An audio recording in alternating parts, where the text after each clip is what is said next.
जय जय रघुवीर समर्थ। जय जय रघुवीर समर्थ। जय जय रघुवीर समर्थ।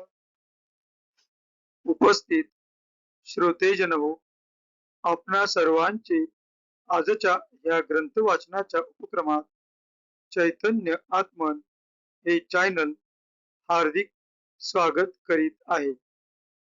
आजचा ग्रंथ वाचनाचा आपला दिवस क्रमांक 205, वार आहे शुक्रवार व तारीख 24 जुलै 2026। ग्रंथ वाचनाच्या या उपक्रमात सध्या आपण समर्थ श्री रामदास स्वामी लिखित सार्थ श्री दासबोध या महान ग्रंथाचे क्रमशः वाचन करीत आहोत। तेव्हा आजचे वाचन आपण समर्थ श्री रामदास स्वामी यांना गुरुवंदना अर्पण करून सुरू करूया। गुरुर ब्रह्मा गुरुर विष्णू गुरुर देवो महेश्वरः। गुरु साक्षात् परब्रह्म तस्मै श्री गुरवे नमः। तस्मै श्री गुरवे नमः। तस्मै श्री गुरवे नमः। जय जय रघुवीर समर्थ। आता आपण सार्थ श्री दासबोध या ग्रंथाच्या श्रवणाच्या फलश्रुतीचे वाचन करूया। या फलश्रुतीचे सुंदर असे वर्णन समर्थ श्री रामदास स्वामी यांनी त्यांच्या सार्थ श्री दासबोध या ग्रंथातील प्रथम दशकातील प्रथम समासात केलेले आहे। या फलश्रुतीचे आता आपण वाचन करू। सर्व संशय एकदम नाहीसे होऊन क्रियेमध्ये म्हणजे आचारामध्ये ताबडतोब फरक पडतो। इथे समर्थ श्री रामदास स्वामी आपणास सांगू इच्छित आहेत की जो कोणी व्यक्ती सार्थ श्री दासबोध या ग्रंथाचे नित्य नियमाने वाचन किंवा श्रवण करील त्या व्यक्तीच्या आचरणामध्ये ताबडतोब फरक पडतो। सायुज्य मुक्तीचे रहस्य कळून येऊन तिच्या प्राप्तीचा सुलभ मार्ग सापडतो। दुसऱ्या बिकट साधनांचे कारण पडत नाही। अज्ञान, दुःख व भ्रांती यांचा नाश होऊन तत्काळ ज्ञानाचा लाभ होतो, अशी या ग्रंथाची फलश्रुती आहे।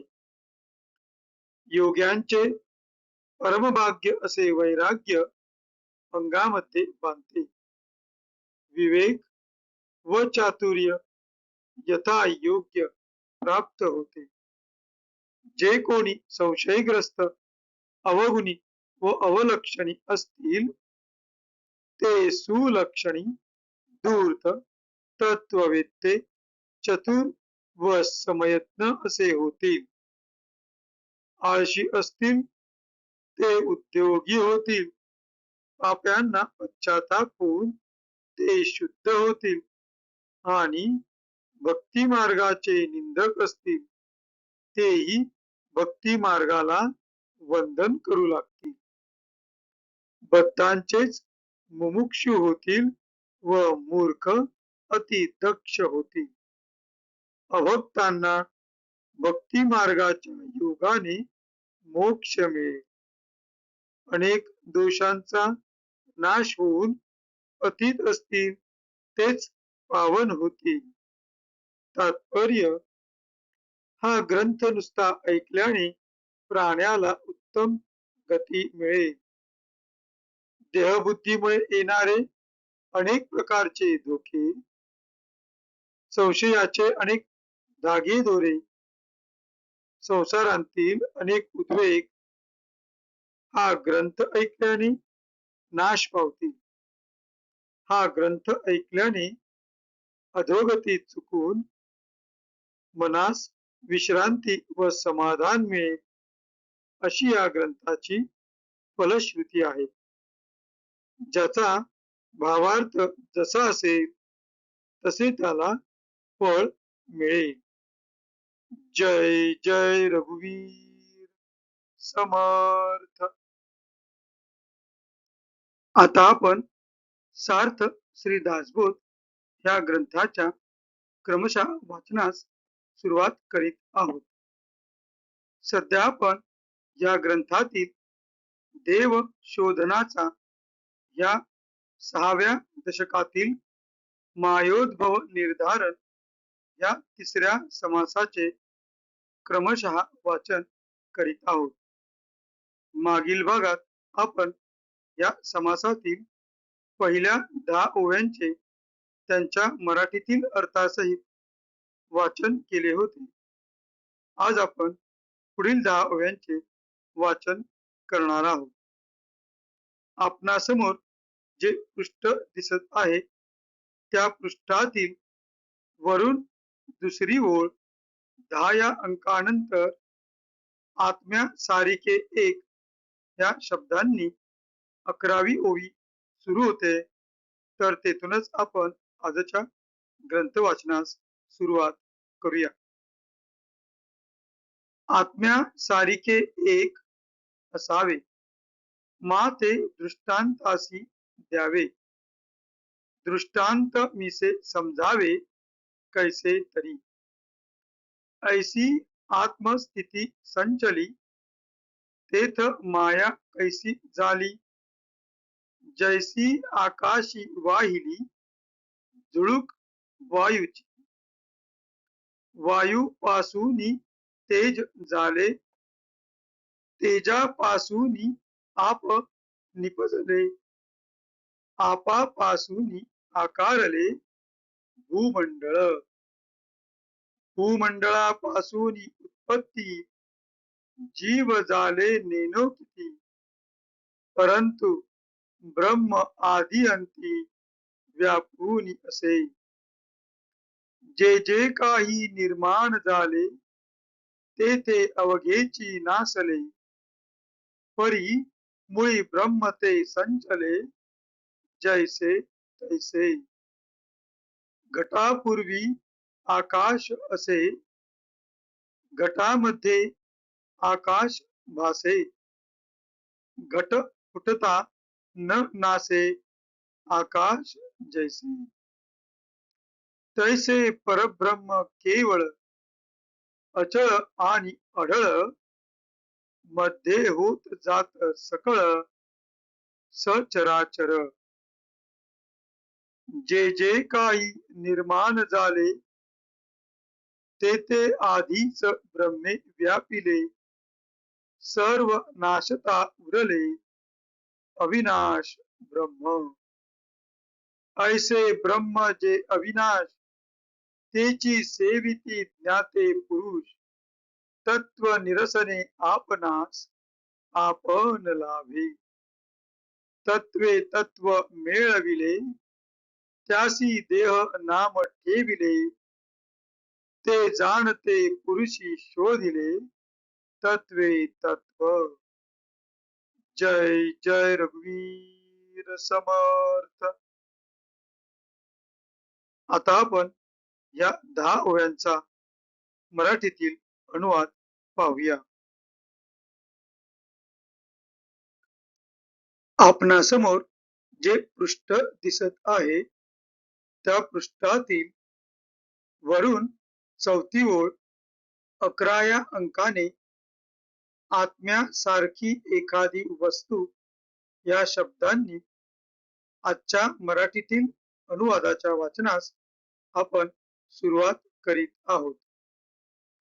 आत्म्यासारखी एखादी वस्तू असेल तर तिची उपमा देता येईल, पण तशी वस्तू नसल्याने दृष्टांताच्या निमित्ताने कसे तरी समजून घ्यावे.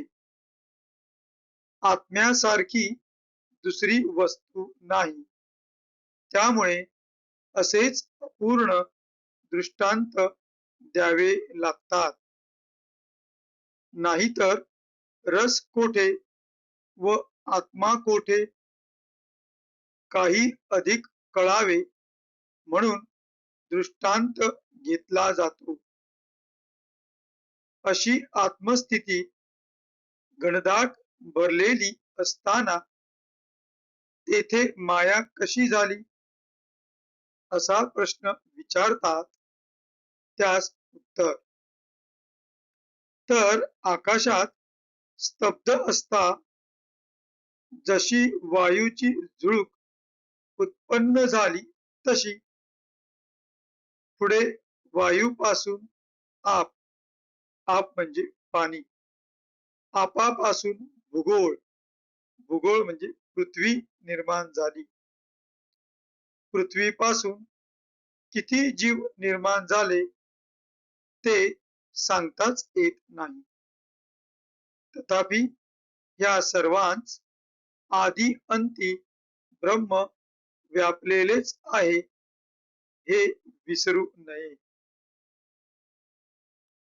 जे जे उत्पन्न होते ते ते नाश पावते, पण मूळचे ब्रह्म मात्र जसेच्या तसेच भरलेले असते. उदाहरण, ज्याप्रमाणे घागर, घागर म्हणजे घट, ज्याप्रमाणे घागर तयार होण्यापूर्वी आकाश आहेच, घागर तयार झाल्यावर तिच्यातही आकाश असते व घागर फुटल्यावरही आकाश आहेच, ते काही फुटत नाही. त्याचप्रमाणे परब्रह्म हे सदा सर्व काळ अचळ व अढळ असते. मध्येच हे चराचर जग होते व जाते. जे जे उत्पन्न होते ते ते अगोदरच ब्रह्माने व्यापलेले असते आणि उत्पन्न झालेले सर्व अविनाशी ग्रह, सर्व अविनाशी ब्रह्म शिल्लक राहतेच. असे हे ब्रह्म अविनाशी आहे, त्याचेच ग्रहण ज्ञानी पुरुष करीत असतात. तत्वांचा निराश केला म्हणजे तत्वांचा लय केला म्हणजे या आपल्या स्वरूपाचा आपणास लाभ होतो. एका तत्वांत दुसरे तत्व मिळवून पंचभूतांचे गाठोडे बनले, त्यास देह असे नाव ठेविले. पण ज्ञानी पुरुषांनी त्यातील एकूण एक तत्वांचा शोध घेतला. जय जय रघुवीर समर्थ. आता आपण येथे थांबत आहोत. पुढील वाचन आपण पुढील भागात पाहूया. आता कृतज्ञतापूर्वक समर्थ श्री रामदास स्वामी यांना वंदन करून आजच्या या ग्रंथ वाचनाच्या भागाची आपण सांगता करूया.